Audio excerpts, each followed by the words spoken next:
this ain't no regular final table they're fighting for, James. This is the EPT Grand Final, the big one. It's gut check time. Right now we have two tables of 5. Blinds are 25 and 50,000. Action's been folded by Alex Gomez. Ivan Freitaz has 5-6 of hearts. It's a fine hand to play when you're short-handed and when you're the massive chip leader. He's made it 120,000.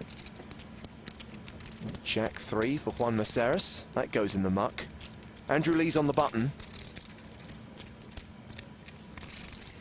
7 deuce. That's annoying. Eugene Unite has just joined our feature table. And he has King Queen in the big blind. Should be a pretty easy defend from the big blind.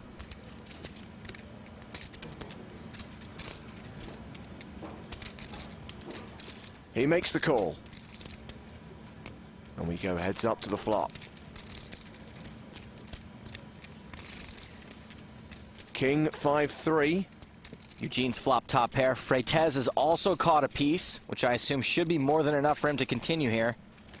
Eugene Unite has checked to him. Freitez continues for 200,000. Unite might be wondering if he can get away with a raise. The board's pretty dry, however, so he'd be repping a very strong hand. He elects just to call. The turn card is another 5. Freitez continues to run golden. Freitez runs better than Usain Bolt. Goes check, check, and a 6 on the river, giving Freitez a full house. Freitez boats up. I think he missed some value on the turn, but I doubt he'll be checking behind this time. It's going to be really tough for Eugene to not think he has the best hand. He's going to put out a value bet, 275,000. A little Hollywooding, maybe.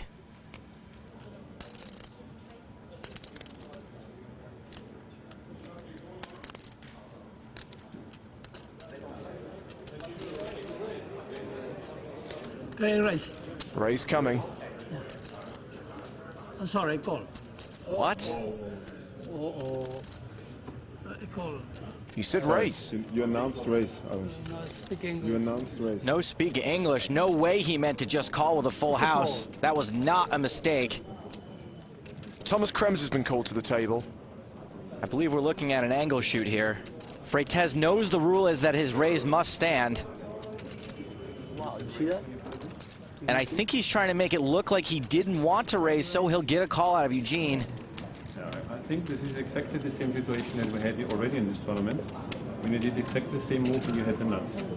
I just share this information with you. Okay? Wow, Freitez has got previous for this. You understand? So I force you to raise now, and you have the option what you do. Twice, you need to put in another 275. I think this is well handled by Thomas Kremser. He's forcing Freitez to min raise, but he's told Eugene Unite that this is a move that Freitez makes when he's got a monster. So Because of what happened before. oh, you force him to min raise? Yeah. Okay. It's not my option whether or not he raises. It's my option what to do now, right? That's what you're saying? Okay, I understand. Armed with that information, does Eugene Unite now fold top pair? I know we're not supposed to actively root for players, but I sure hope he mucks. Make Freitez look like a chump. He makes the call. Freitez shows the full house. Same situation Yeah, again. no, I know. I heard about this before the tournament started. So ugly, I can tell you. Ugly. Move was so dirty, feel like I need a shower. I heard about this guy a week ago. I heard about this guy a week ago. Okay. I've never seen Thomas Kremser look so disgusted. Speaking of disgusted, look at the other players at the table. Look at Juan Maceras. You know, back in the old days, running an angle shoot could get you actually shot. This drama now has a villain. How is his victim feeling about that? Eugene, you were involved in a bit of a controversial hand against Ivan. Tell us what happened. Yeah, my opponent said, okay, I raise, and he put out a call. And then he said, oh, no, I mean call, no speak English. And, you know, the floor man came up and said, you know, this guy did this earlier in the tournament with the nuts, just so you know, but I am going to make him raise because he said raise. Apparently the guy did this like 3 times with the nuts in San Remo or something, and it worked every time. So the cool raise trick by Ivan could be a tell. It is a tell. It's absolutely a tell. And he could have gotten more money out of me by making a normal raise. And do you think this has affected the mood at the table? Yeah. Everybody except me is really upset at him. Everybody else is like, oh, this guy's unbelievable. Obviously, the floor man is upset because he went and told me that this guy was doing this earlier. But, you know, it's going to happen. Well, I have to say, you look pretty relaxed. So I'm going to let you go. Good luck. Thank you. And we'll see what happens. Alrighty.